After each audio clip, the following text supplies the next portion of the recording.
It's Friday, the 17th of April, 2026. Welcome to the Fast 5 Business News by Fear and Greed, where we give you the top 5 business stories you need to know in just 5 minutes. I'm Michael Thompson, and good morning, Sean Aylmer. Good morning, Michael.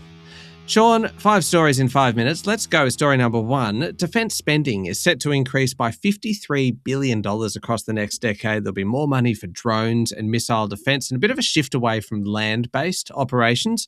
Defence Minister Richard Marles made the announcement yesterday and said the world may be at the foothills of a new nuclear arms race.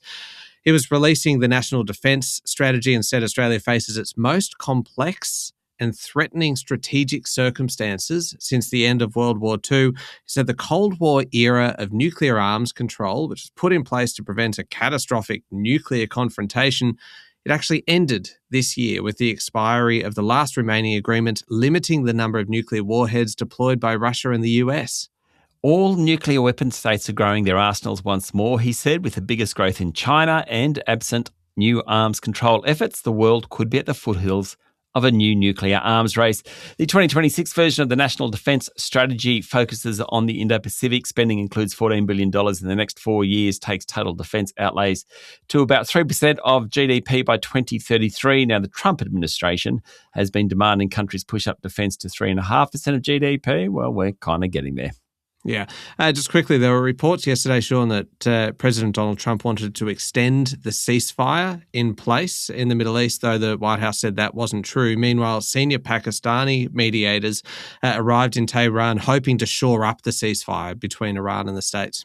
Meanwhile, the US blockade of Iranian ship movements continues to hold, although Iran yesterday said it would widen its efforts to stop all exports and imports in the region. Not quite sure how they'd do that. Trump took to social media to say that Israeli and Lebanese leaders would speak to each other overnight.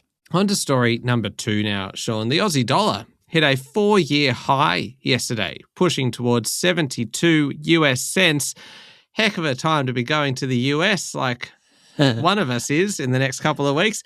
That is on the back. Yeah, it might be me, just process of elimination. That is on the back of the growing optimism about a potential end to the conflict in the Middle East. It's up 5% from its March lows. Over the very long term, 72 US cents has been about fair value for the Aussie dollar. Staying in global markets, Wall Street surged yesterday, hitting new highs. The broad-based S&P 500, it's up 10% this month alone, in April. It shows that investors want to put their money into equities despite all the uncertainty. News of a ceasefire and possible deal supercharged equities over the past week in particular. Tech stocks doing really well. Nvidia's up more than 20% this month. Apple's 9%, Alphabet's 23%, Microsoft 17%. Cryptos are also doing well. Bitcoin's back above $75,000 a unit.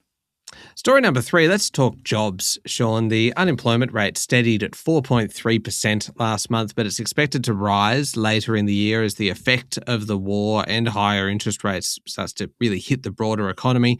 The economy added, nearly 18,000 jobs in March. It was a little under expectations, but the good news here is that there was a 52,000, or just a touch over, increase in full-time jobs, partly offset by a 34,500 decrease in part-time jobs. So that's a reversal of the previous month's surge in part-time jobs. You know, Michael, the trend is your friend in economics and at Fear and Greed.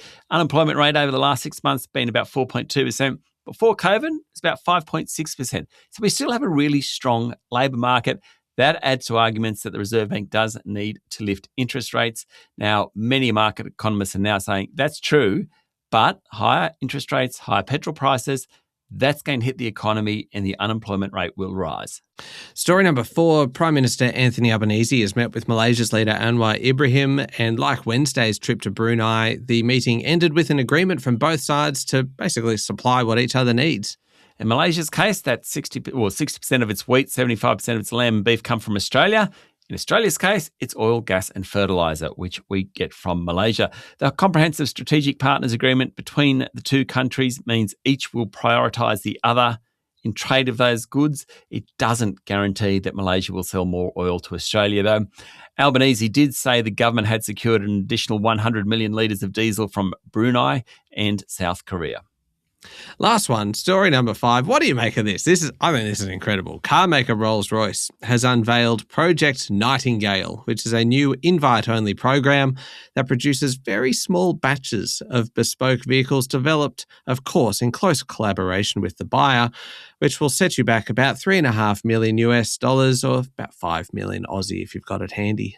Project Nightingale is the first car from Rolls-Royce's coach build collection. Only 100 will be made, been developed in secret for a couple of years, super exclusive according to Bloomberg. So forget horsepower, acceleration, design, creature comforts. This is about rarity. The powder blue car, shaped like a torpedo, Rolls-Royce's unmistakable vertical grille, open cockpit, rear that tapers like a dove, long, 6 metres. So like a Toyota RAV4 is about 4.5 metres. So we're talking very long, but only seats 2 people.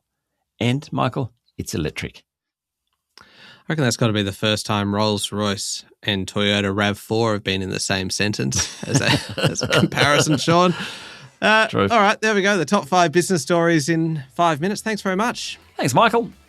It's Friday, the 17th of April, 2026. Remember to hit follow on the podcast. And if 5 minutes isn't enough, you can find our longer daily show called Fear and Greed wherever you listen to podcasts. I'm Michael Thompson, and that was the past 5 business news by Fear and Greed. Have a great day.